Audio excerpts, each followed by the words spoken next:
हल्द्वानी जिले के फुलिया कला उपखंड क्षेत्र के अंतर्गत खारी नदी परमांसी नदी क्षेत्र में अवैध बजरी खनन को लेकर किसानों और ग्रामीणों में भारी आक्रोश देखने को मिल रहा है।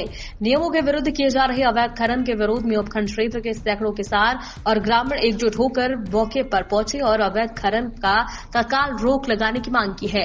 ग्रामीणों की सूचना पर तहसीलदार रामदेव ढाकर, पुलिस उपाधीक्षक ओम प्रकाश बिश्नोई, सीआई सुरेश चंद्र तथा थाना अधिकारी राजेंद्र सिंह मैजाप्ते के खारी नदी क्षेत्र में पहुंचे। अधिकारियों के सामने ग्रामीणों ने आरोप लगाया कि लीज धारक द्वारा नियमों को ताक पर रखकर नदी से अवैध रूप से बजरी का दोहन किया जा रहा है। ग्रामीणों का कहना है कि लगातार हो रहे अवैध खनन से क्षेत्र की कृषि भूमि बंजर होने के कगार पर है। साथ ही नदी के अत्यधिक दोहन से आसपास के कुओं और जल स्रोतों का जलस्तर तेजी से गिर रहा है, जिससे भविष्य में गंभीर जल संकट उत्पन्न हो सकता है। किसानों ने कहा कि बजरी खनन के कारण नदी का प्राकृतिक प्रवाह भी प्रभावित हो रहा है, जिससे पर्यावरण को भारी नुकसान होता नजर आ रहा है।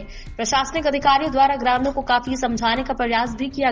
किस लिए एकत्रित हुए हैं? आज हम फूलिया ग्राम उपखंड इलाका, जिसमें आसपास के जो 5-6 गांव आते हैं, जिसमें सनगारी, राजपुरा, गणपतिया खेड़ा, चारना खेड़ा, रामपुरा, फूलिया कला, इन गांव वालों की एक समस्या है कि जो अनाप शनाप तरीके से बजरी का दोहन किया जा रहा है, जिसमें 50 एलएनटियाँ लगा रखी है, 200 डंपर खड़े हैं यहाँ पे और दिन रात दिन 24 घंटे बजरी का दोहन हो रहा है।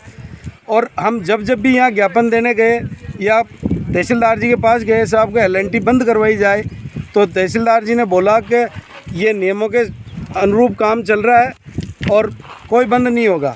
तो जबकि नियम जो आते हैं एनजीटी और माइनिंग के जो नियम कानून कायदे हैं, उन कानून के तहत न तो एलएनटी चलनी चाहिए, जहाँ पे पानी निकल जाता पानी से मिट्टी नहीं भर सकते हो, और गांव के बीच में जो चक्के जाम हो रहे हैं, जहाँ पे रास्ता अवैध बंद कर रखा है इन लोगों ने अपने डंपर खड़े करके, तो उन चीज़ों के लिए हम पूरे 5 ही गांव के यहाँ आज नदी में इकट्ठे हुए हैं। और एसडीएम साहब को बुलाने के लिए हम सुबह से बैठे हैं। एसडीएम साहब अब तक नहीं आए कि हमारे वहाँ ऑफिस में आ जाओ। अगर मुद्दा यहाँ का है नदी का, तो एसडीएम साहब क्यों नहीं आ रहे नदी में? हम गांव वाले चाहते हैं कि एसडीएम साहब आए और जो इनका नियम है माइनिंग का, उस नियम के तहत आप बजरी दोहन करो, हमें कोई तकलीफ़ नहीं है। हम बजरी दोहन करने से आपकी लीज वालों के किसी लेवल पे हम कोई गलत काम नहीं करना चाहते हैं। हम ये चाहते हैं जो नियम है बजरी माइनिंग के और जो एनजीटी के, उस नियम के माध्यम से आप प्रशासन और माइनिंग डिपार्टमेंट काम करे, ठेकेदार काम करे। हमारा यही अनुरोध है, यही है साहब।